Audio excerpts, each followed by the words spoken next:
Egotist.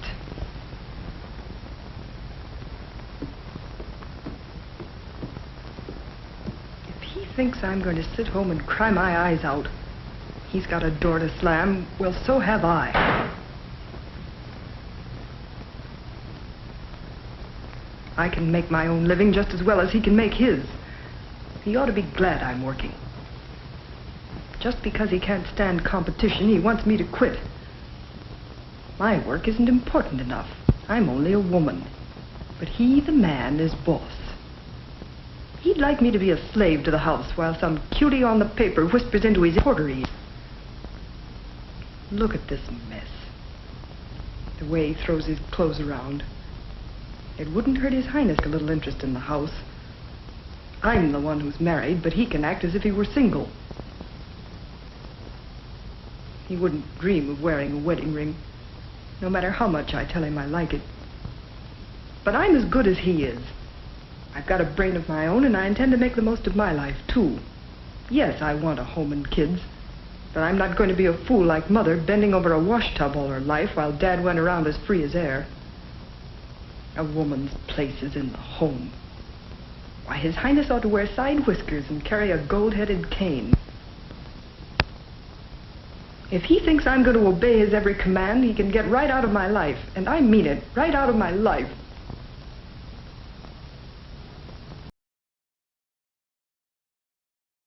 I just want to know if there's any other ladies out there whose dream job is to be a stay-at-home wife.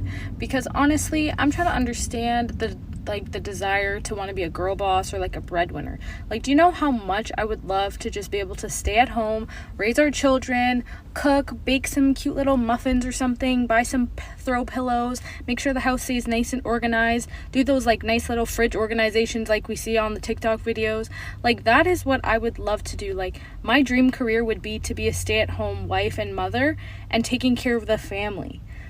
Like, I understand now, like, society's kind of pushing for women to pursue their careers and basically, like, become men, but I don't know. I just want to be in my feminine, like, you know, how God created it to be. Like, the woman to be feminine, the man to be masculine, and for them to go out and provide and work, and then the woman to stay at home and take care of the family. Like, is there anyone else that wants it too? Because, like, I feel like I'm alone here. So today is my 3-year wedding anniversary, and I can without a doubt say that this has been hands down the most depressing, miserable, horrible 3 years of my life. I have literally never been so depressed. I've never hated another person more than I hate the person that I married. While I run my ass off and I do everything for everybody in my life, like me, my kids, him, he goes to work and works enough. That's it. He works. Yeah, his job's hard. Yeah, his hours suck, but he works. That is all he does. I am in a different town because I had to take my kids to their football practice. And I asked him to watch our daughter, and you know what he did? He slept. He slept since he got home. What did I do? I did homework. I fed the kids. I took my son to speech. I went to the bank. I paid people to mow my yard because, you know, he can't mow the yard anymore. I, like I said, made sure homework got done. I got them ready for football. I took them to football. I tried taking care of myself and went on a walk, but, you know, when I started realizing I hadn't heard from him, I'm calling and calling and calling and begging for the bare minimum of him to watch our fucking daughter. I mean, that is absolutely bare minimum. That is not, that's not asking for much. And it's not even today. It's not even today. Oh, so then when he realizes that he's almost running out of time and we're going to be home soon, he's like, oh, I can't because I don't have this. So you know what a normal person would do? They'd be like, oh, I don't have that. Let me go get it. But guess what? He has 30 minutes until everybody's going to be home. So he's just like, I'm just not going to do anything. I'm just going to lay now because I waited so long and now I'm mad at myself. Now I'm just not going to do anything because F it. I am 30 years old and I'm literally begging for the bare minimum. I've been with my husband for almost 20 years, but about 3 years ago, I was strongly considering divorce, and I want to talk to you about why. So I'm going to tell you the story of the day where I thought to myself, maybe I don't want to do this anymore. My husband and I had 4 kids. We both worked full time. We had been together for 16 years at this point. We've been together since high school. And on paper, I have an amazing husband. He is incredibly supportive. He's kind. He's loyal. He's a great dad. He's very hands-on. He's an active participant. He's always present. Like, on paper, what else could I ask for? But in reality, my experience is very similar to the experience of other women. I had this amazing husband who on paper was great, but I was incredibly frustrated and burnt out from our marriage and from motherhood. Because what happens to so many of us is that we marry these amazing men and we have amazing relationships and then we have kids.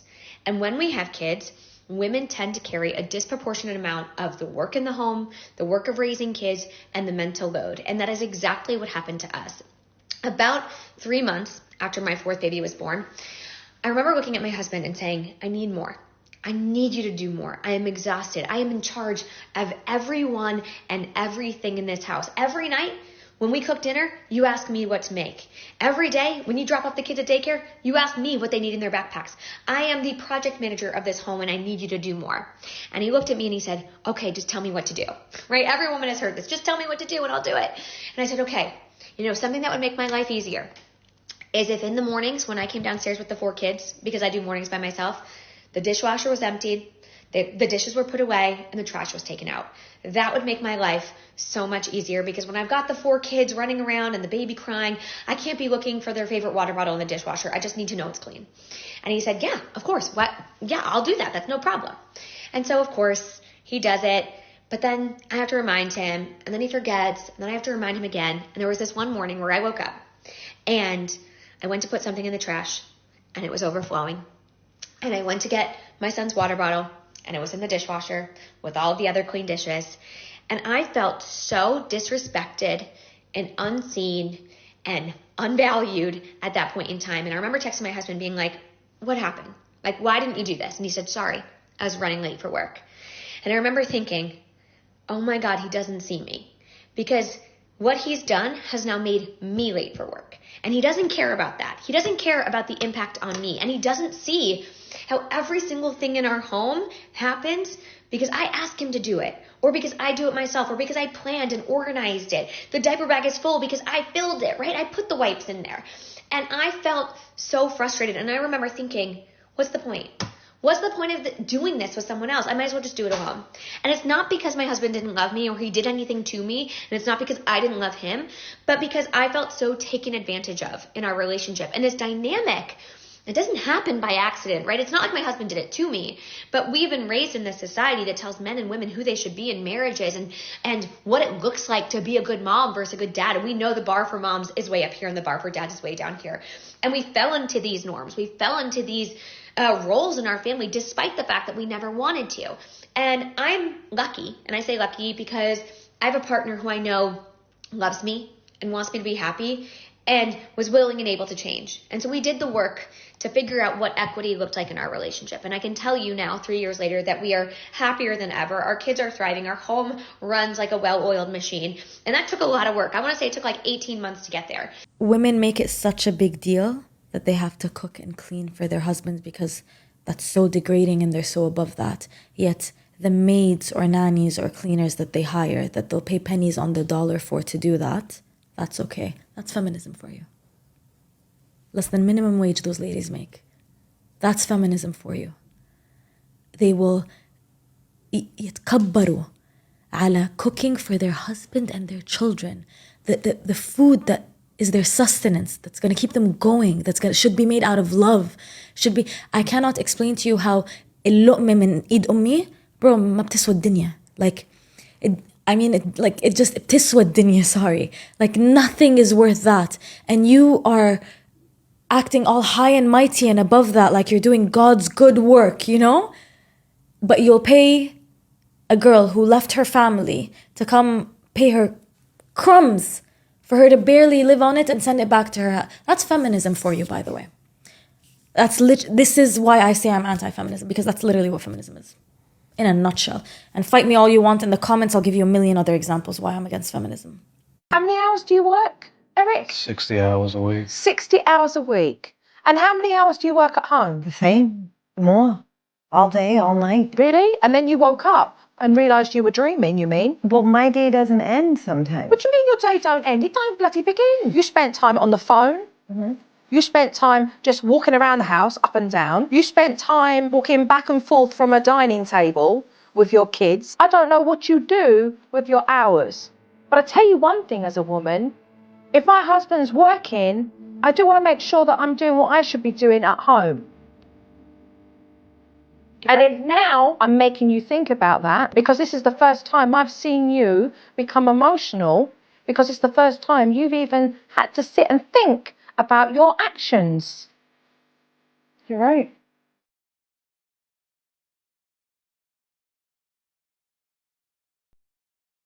Consider yourself a feminist. As a nice, easy answer, yes. I think so. Yes. Yeah. Do you guys think that women, if we were to get into a war, should be enlisted in the draft?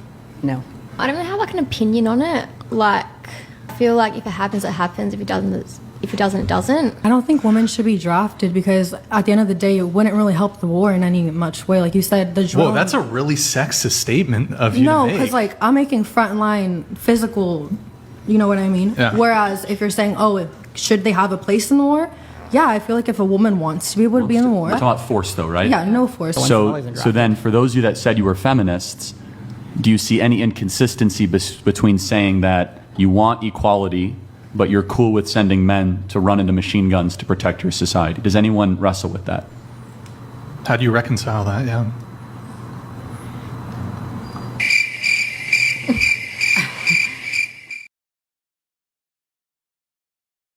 How much would someone pay you to agree to the fact that, if they were ever attacked, you would protect them with your life? How much would you be paid to go to war for someone who calls you the oppressor? How much would you be paid to accept the protector role for someone who believes that they're oppressed? Chivalry is all about men being nice to women and has been around throughout history, even when women say they were oppressed, until recently when some radical feminists started complaining that chivalry is part of the patriarchy's way of subordinating women, telling them they can't do anything on their own without their man. In other words, chivalry is all about reinforcing harmful traditional stereotypes against women. So what's the equivalent of chivalry for women in the era of championing for equality, and what a man can do a woman can do better? If society expects a man to be nice to a woman, what does the same society expect from the woman as it pertains to a man? Going back to the role of the unpaid bodyguard, most if not all the things that society expects women to do are restricted to the people she either loves or cares about. It is not uncommon for you to hear women say that they can act feminine only with a masculine guy. In other words, hardly would a woman connect with her femininity in the context of a stranger or a masculine man, with masculine in this case meaning either an actual macho man or a beta male who caters to every last one of her needs for a pat on the back from her in the name of labeling him, you guessed it, a real man. Again, what would be the equivalent of chivalry for women? You see, part of the chivalry expectation is that as a man, you will treat any random woman on the street nicely. As a man, a random woman expects you to hold the door for her,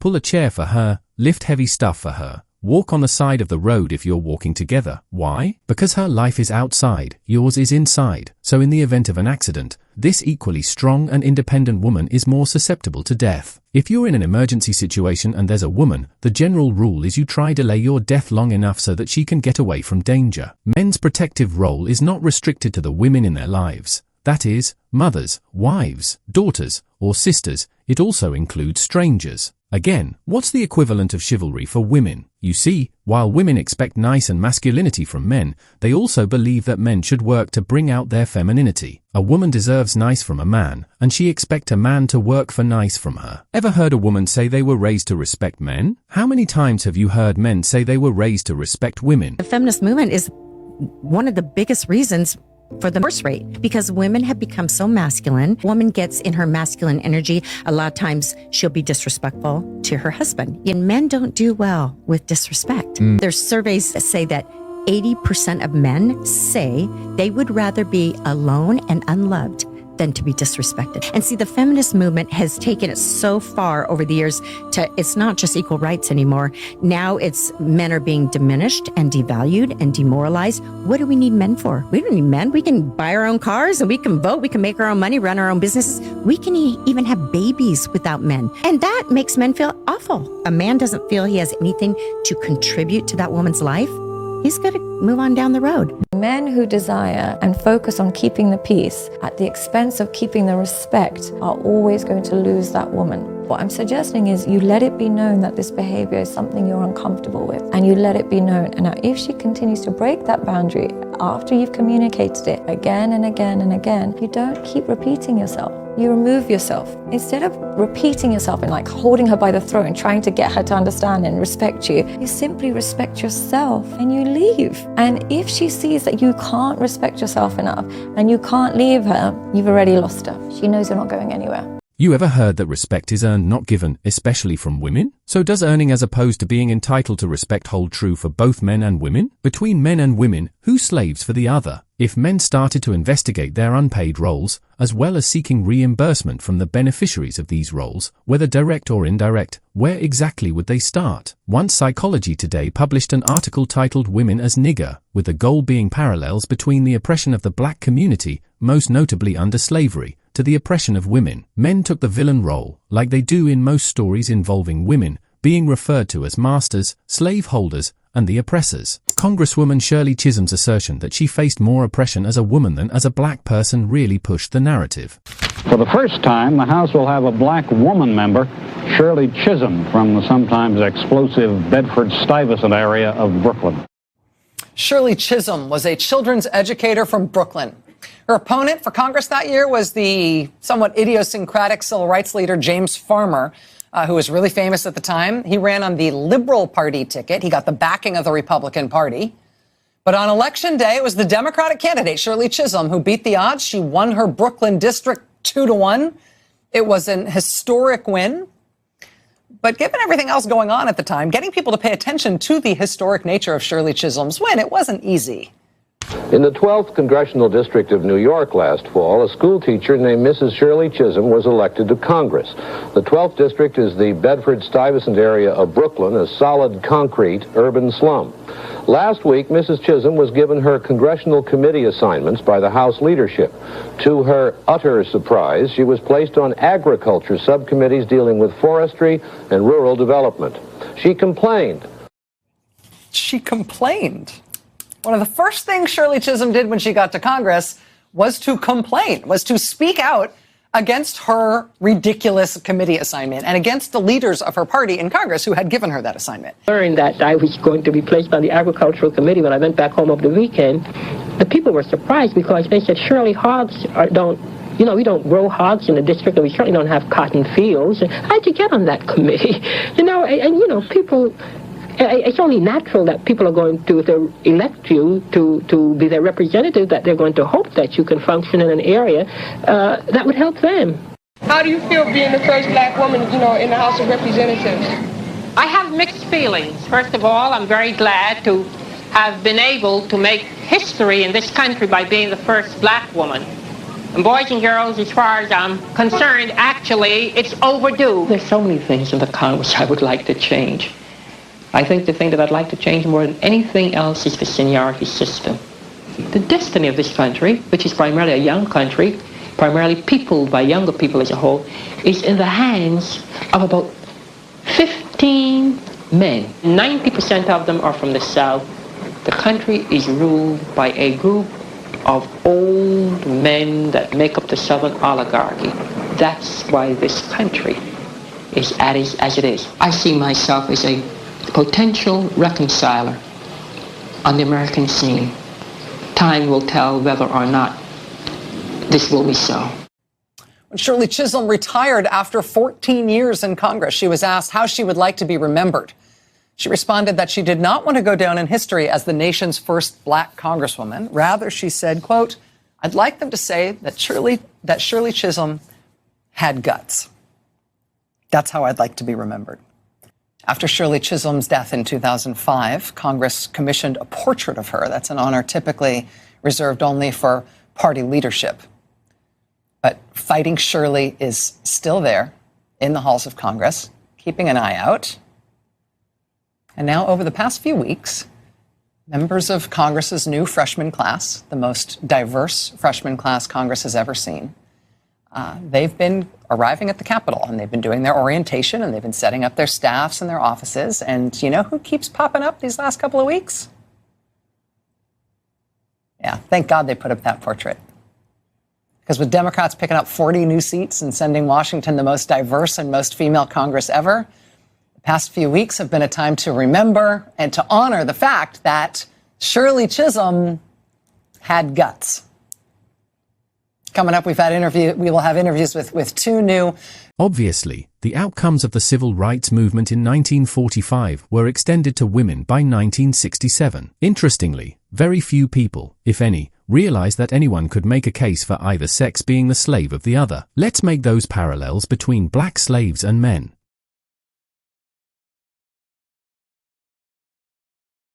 Black people were subjected to harsh working conditions in the fields by their masters, so that the masters didn't have to engage in such jobs. Think of the male-dominated death professions: lumberjacks, miners, firefighters, power line men, soldiers, garbage collectors, and construction workers, among other professions. Men are generally forced, through legal or social obligations, to risk their lives so that women don't have to. So much so that forcing men into battlefields sounds more plausible than encouraging women to join the related professions. The disproportionate number of men involved in war, both voluntarily or through force, raises the risk of men experiencing post-traumatic stress, becoming killers, having a lower life expectancy, and so many other downsides that men face on behalf of their women so that they don't have to. The difference is, while black slaves do not constitute majority of the occupants in death professions, men still do to this day. The ruling class in ancient times had slaves laboring in their fields while they spent most of their time at home. The field slave was considered second class, with the house slave being the first-class slave.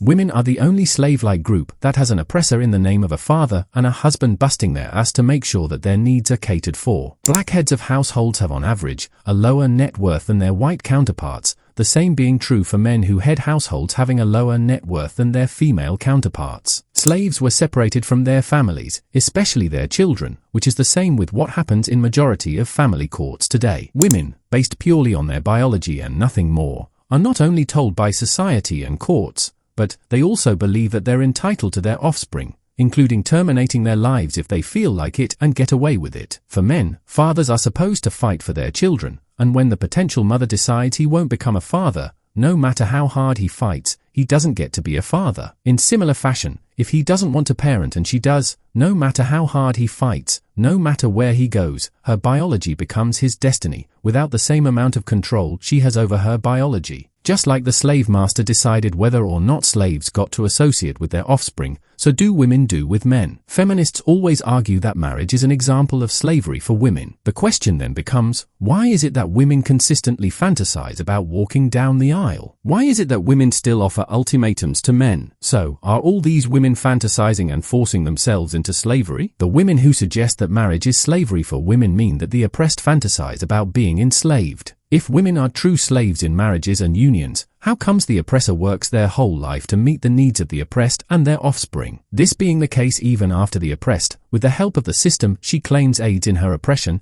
ends the marriage and gets the best deal for the most part. What is the equivalent of chivalry for women? When slaves gave up seats, or held seats for their masters, it was called subservience, when men are not only expected to, but give up their seats for women, either physically or through affirmative action as in the case of politics. It is called polite. Slaves stood up as their masters walked into a room they occupied. It was referred to as subservience. But when men do the same thing, it is chivalry. The slave helped their master with items of clothing, especially clothes. Men do the same for women today, and it's called romantic. Men and black slaves face the same issues, except, for slaves, the issues were largely minimized by the successes of the civil rights movement and the Emancipation Proclamation, even though they still exist today. Black slaves were more likely, and men are more likely, to be homeless, to end up in prison, die earlier, not go to college, among many other things. Men are 20 times more likely than women to be imprisoned. 54% of those who attend college are women,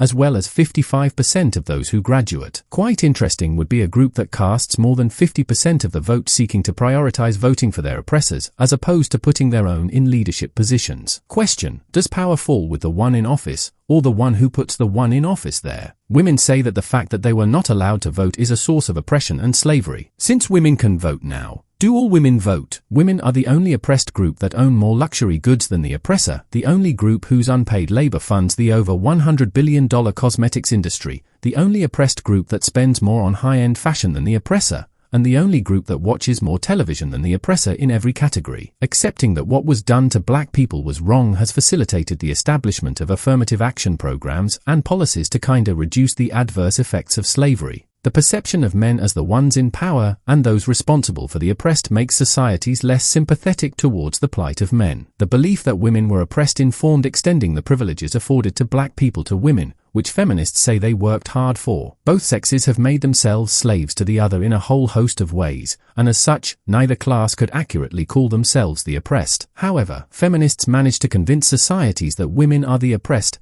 and as such, the benefits extended to black people through the award of minority status in 1945 were extended to women in 1967. Well, this might shock you, because I also thought the same for a very, very long time, that the people who created feminism actually were nice people who wanted the best for everyone and just wanted equality. Okay, here's what really happened. So, Kate Millett, she was an American feminist, author, and artist. She is the founder of the National Organization for Women. Her sister, Mallory, was invited to one of the first meetings that established the National Organization for Women. So this is a feminist group that has been around since the start of the feminist movement, and they basically pioneered the whole movement. At this meeting, they gathered around a large table with Kate Millett, the chairperson, and she opened the meeting with the following back and forth recitation. So this is how the beginning of the meeting went. Why are we here today, she asked. To make revolution, they answered. What kind of revolution? The cultural revolution. How do we make cultural revolution? By destroying the American family. How do we destroy the family? By destroying the American patriarch. And how do we destroy the American patriarch? By taking away his power. And how do we do that? By destroying monogamy. And how do we destroy monogamy? By promoting promiscuity, eroticism, prostitution, and homosexuality. Wow. Come on. So this proceeded with a long discussion on how to advance these goals by establishing the National Organization of Women. Leader's sister says, it was clear they desired nothing less than the utter deconstruction of Western society. Marriage is a trap. Do not do it. Nobody wants to be doing this every single day. It is a trap. You know what the real trap is? We traded loyalty for options, respect for attention, commitment for convenience. Now women are walking all over the place saying, we don't need a man. And the man has stopped becoming the man that we dreamed of. It is actually scary what we're seeing nowadays. We say we want safety, but we reject structure. We want love, but we treat submission as if it was slavery. The truth is, marriage isn't a trap. Loneliness and bitterness is. One day you'll wake up alone and you will realize being alone, doing life alone, that's the real trap. 68% of women initiate divorce. This is just an opinion as to why I think it's happening.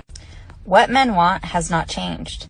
Men want a nurturing partner to produce offspring and a peaceful home. I could be wrong. I don't know. I'm not a man. On the flip side, what women want and what is expected of them has changed. I fell into this trap that I can do anything that my husband can do but better. I can have a career like a man but act like a woman and then take care of everything in the house. Because according to Instagram, it's possible. According to feminism, if I'm not doing it, then I'm cutting myself short. And according to other women, if I don't have a job, I don't have value. According to magazines, if I don't look good while doing it, then I'm a lazy slob. When I was trying to do all the things, I kept thinking to myself, man, I need a wife.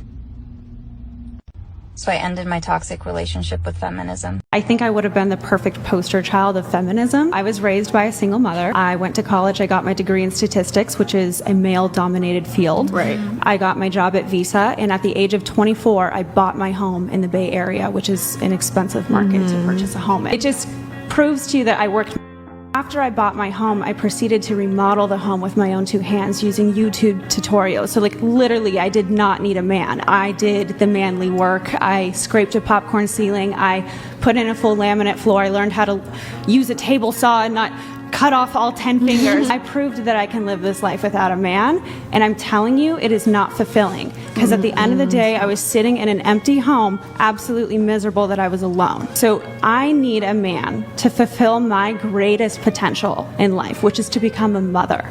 There is nothing that's better than becoming a mother and having that legacy. And when you find the right man who wants to have that legacy as well, you will want to submit to him. Man, I feel lied to by the culture. But I'm going to take full responsibility there, man. I fell for it.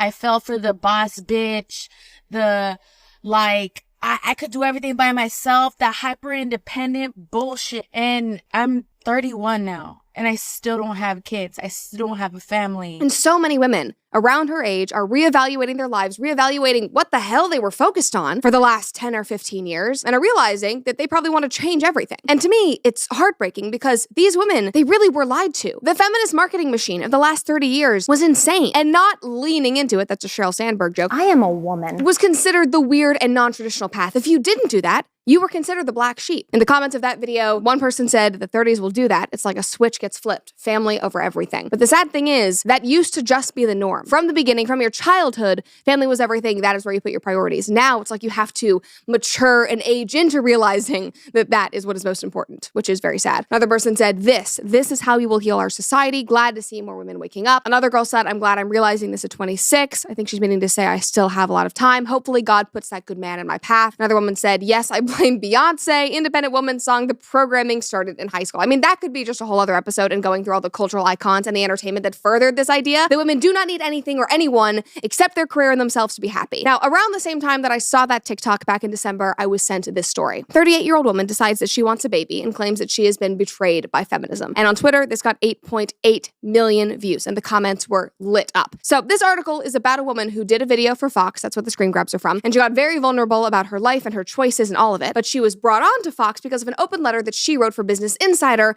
earlier in the fall. And I cannot believe I did not see this until last month because it is so good. And her open letter is entitled, I'm 38 and single, and I recently realized that I want a child. I am terrified that I've missed my opportunity. I told my friends and family that I'd never get married again. I needed independence, a fulfilling career, and space to chart my own course. And I didn't think marriage fit into that vision. I was content to look towards a future without a husband, children, or the trappings of a traditional life. But then, after a bad breakup and her 38th birthday, she said that she began to feel an incredible urgency to find the relationship and stability to see me through the second half of my life. To my amazement, I began seriously thinking about marriage and children. I hardly recognized myself. I mean, society has told women that nothing matters except themselves, that they don't need anyone else, that they shouldn't want anyone else. In fact, wanting a partner, specifically a male partner, is just indoctrination from the patriarchy. And so you need to completely reject that. Our society needs good women. We need good mothers, we need good families, and we certainly need more children. And I love that she discovered this, even if it's later on.